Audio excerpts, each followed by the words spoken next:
Assalamualaikum warahmatullahi wabarakatuh.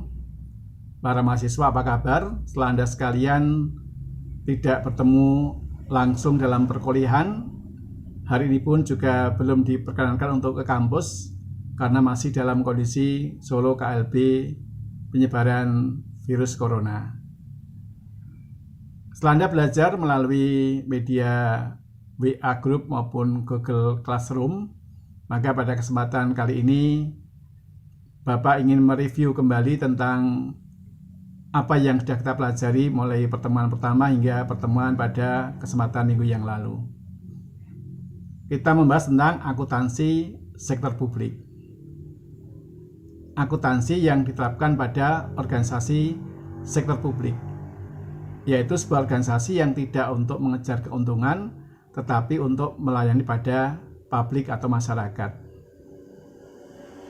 Apa contohnya? Tentunya Anda juga sudah terlibat di dalam organisasi ini. Contohnya kalau Anda bergabung pada kegiatan kemahasiswaan di DEM, di BEM, maupun di Himpunan Mahasiswa Program Studi Akuntansi misalnya.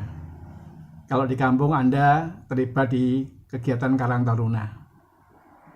Tetapi tidak semua organisasi yang kita sebutkan tadi akan kita pelajari. Untuk akuntansi sektor publik yang kita sepakati adalah yaitu akuntansi yang diterapkan pada pemerintah, baik pemerintah pusat maupun pemerintah daerah. Sehingga kita hanya memfokuskan bagaimana pengelolaan keuangan di pemerintahan dalam aspek proses penyusunan pelaporan keuangannya. Di dalam pembahasan ini tentunya kita akan banyak membahas tentang bagaimana proses penyusunan dari transaksi menjadi laporan keuangan untuk pemerintah daerah maupun pemerintah pusat. Sehingga sebelum kita membahas lebih lanjut tentang hal itu, pada pertemuan yang kedua kita membahas tentang karakteristik akuntansi sektor publik, yang pada intinya adalah akuntansi ini tidak mengelola uang kemudian untuk mencari keuntungan, tetapi mendapatkan uang untuk kemudian dibelanjakan. Sehingga di sini fokusnya pada masalah pengelolaan dana. Maka akuntansi ini juga disebut dengan akuntansi dana atau fund accounting. Kemudian karena yang dipusatkan adalah pemerintah, maka juga ada yang mengatakan sebagai akuntansi pemerintahan. Tetapi kemudian ada juga yang mempertanyakan, pemerintah untuk siapa sih? Ternyata pemerintah itu untuk melayani pada masyarakat. Maka difokuskan pada aspek publiknya masyarakat. Sehingga hari ini yang sering kita dengar dengan istilah nama akuntansi sektor publik. Itulah kronologis tentang evolusi nama dari akuntansi dana, akuntansi pemerintahan menjadi akuntansi sektor publik. Kemudian di dalam akuntansi tentunya ada aspek-aspek yang baru dalam tahap perencanaan. Sehingga kalau kita perhatikan misalnya sebelum kita melakukan proses pembukuan atau akuntansi ada proses penganggaran. Dalam proses penganggaran ada bahasan-bahasan tentang pemilihan alternatif. Misalnya sebaiknya kita membangun pasarnya di mana ya? Di lokasi A atau di lokasi B. Pengadaan pengelolaan sampah di kota Solo itu sebaiknya membeli mesin ataukah kita menyewa misalnya. Tahapan-tahapan sebelum proses akuntansi yang terjadi ini namanya adalah akuntansi manajemen sektor publik. Yang pada intinya akuntansi yang digunakan oleh pihak manajemen, pihak pemerintah untuk memutuskan sebuah perencanaan agar nantinya bisa dikendalikan. Itulah hakikat daripada akuntansi manajemen sektor publik. Dihadapkan pada pemilihan alternatif. Kalau kita akan memilih alternatif, tentunya kita harus menggunakan kalkulasi perhitungan. Itulah fokus pembahasan di akuntansi manajemen. Akuntansi yang digunakan oleh pihak manajemen untuk mengambil keputusan di dalam melaksanakan fungsi-fungsi manajemennya yang mencakup aspek perencanaan dan pengendalian. Kemudian kita juga membahas tentang sistem pengendalian manajemen. Mengapa kita perlu melakukan pengendalian? Ya, agar tujuan organisasi, tujuan pemerintah bisa tercapai.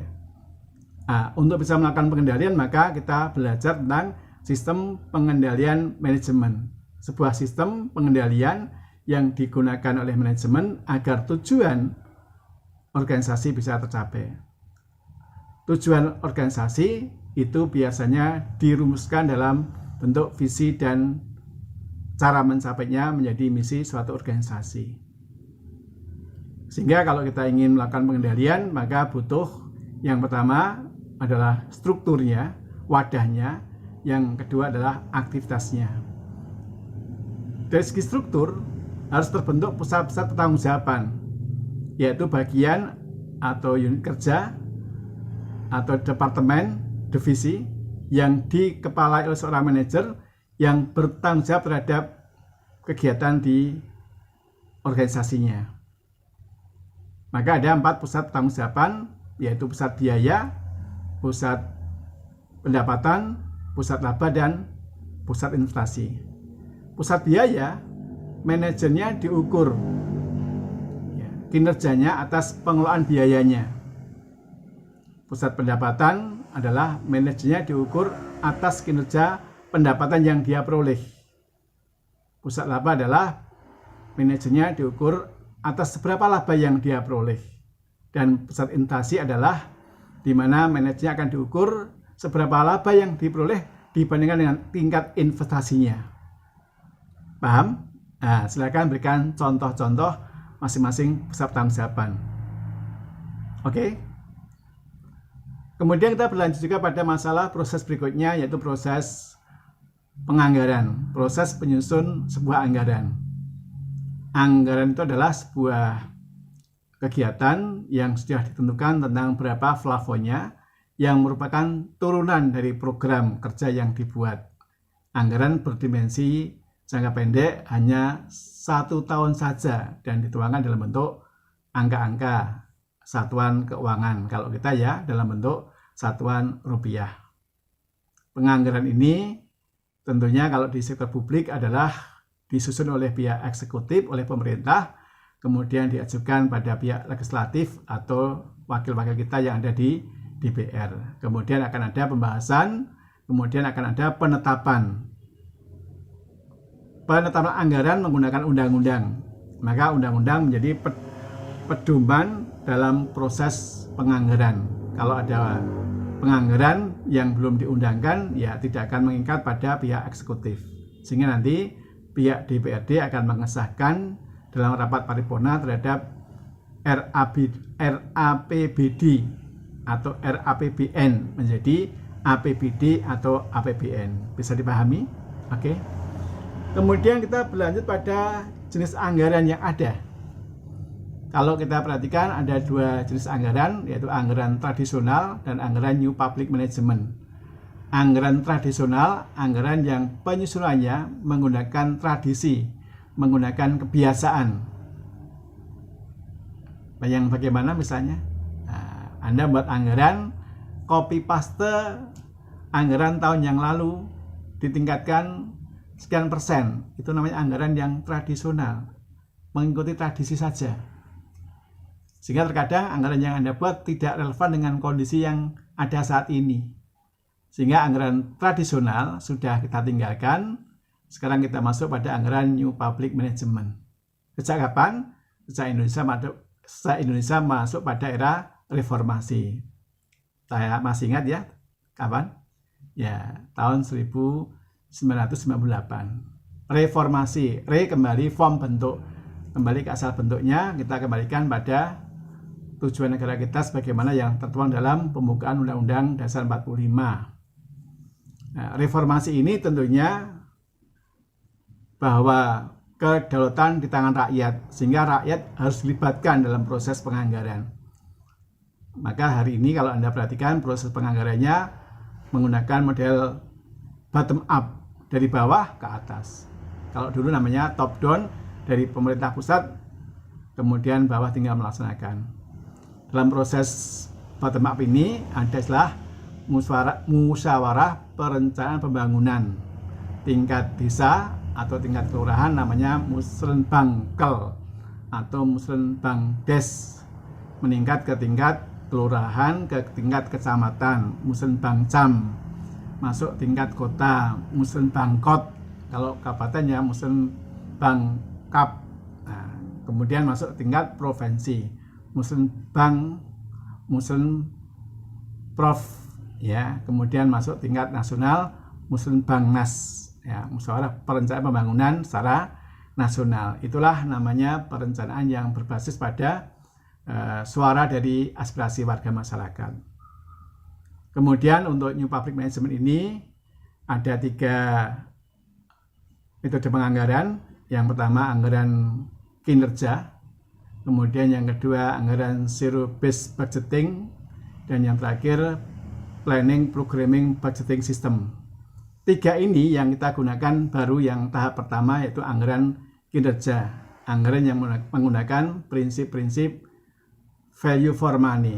Artinya setiap uang yang kita keluarkan itu kita hargai dengan menggunakan rumus 3E, ekonomis, efisien, dan efektif.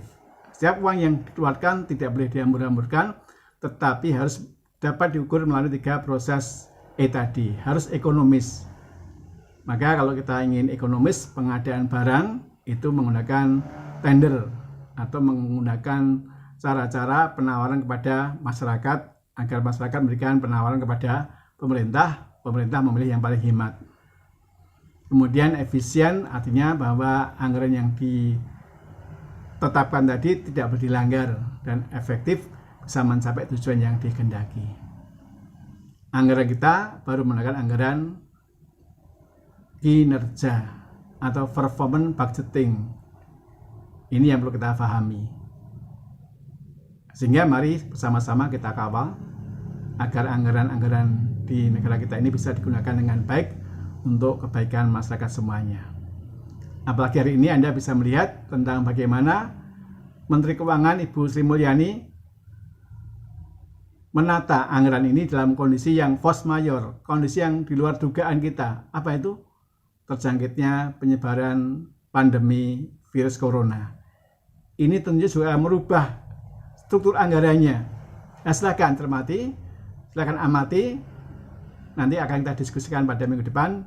Dan ingat, itu juga merupakan salah satu materi kita untuk ujian tengah semester. Saya berharap apa yang kita pelajari bisa Anda terapkan dalam keseharian dan membantu Anda memahami tentang proses penganggaran yang ada di sekitar kita sendiri, sehingga Anda bisa ikut serta urun rembuk di pemerintahan.